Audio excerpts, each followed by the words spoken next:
This past October, I had the opportunity to drive the new 992 Porsche 911 GT3 at the Porsche Experience Center in Atlanta, Georgia. The booking website was a little light on the details, so here's what you can expect during your day there. After checking in at the gate and signing at the front desk, you'll meet your driving coach who will determine what your drive is going to be like based on your experience level. I've driven the 991.1 GT3 RS and let them know what I wanted to work on, but if you've never experienced a performance car before, they'll tailor an experience to get you more comfortable at driving at a high level.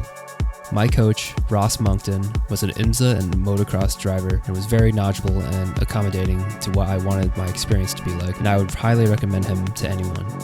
So I was a little confused looking at the track for the first time, so I'll try to clear it up.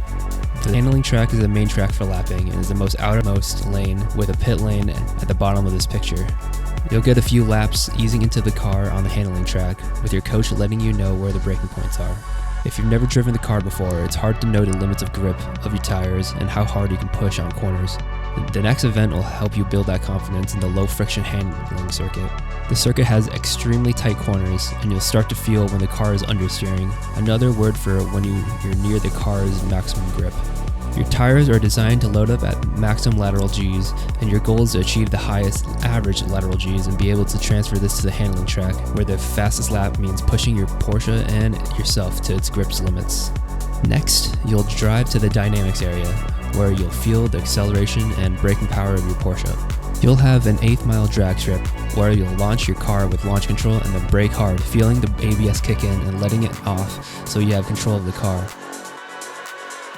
After a few acceleration and brake runs, you'll move to the skid pad, a circular, low friction zone where you'll feel what understeer and oversteer feels like in a controlled environment. I've heard car reviewers explain the concepts, but actually feeling it and knowing how it reacts to it was much more difficult than I expected, especially with a car with rear weight balance. Once you've felt understeer and oversteer, you'll move to the dynamics area where you'll negotiate a series of turns to feel the limits of grip, increasing your speed and confidence with consecutive runs. The last area before you return to the main circuit is the kick plate, where the track will kick your rear wheels into a spin, and you'll have to react quickly with your steering to keep the car straight. First with traction control and stability management on, then with all assists off, which make keeping the car straight very difficult. Once you've mastered all these skills, you'll return to the 1 mile handling circuit to put everything you've learned previously together in this tight and technical track. This will vary based on each individual experience, but my instructor drove a lap to show how much more I can improve, driving a much better line and where to brake and accelerate. Overall, it was a great experience if you wanted to drive a new Porsche around the track with great instruction, but it's not without its faults. But what I liked and disliked during my time here, because it's not for everyone, including very experienced drivers, linked here. If you liked the video, please consider liking and subscribing to support the channel. Your support is greatly appreciated.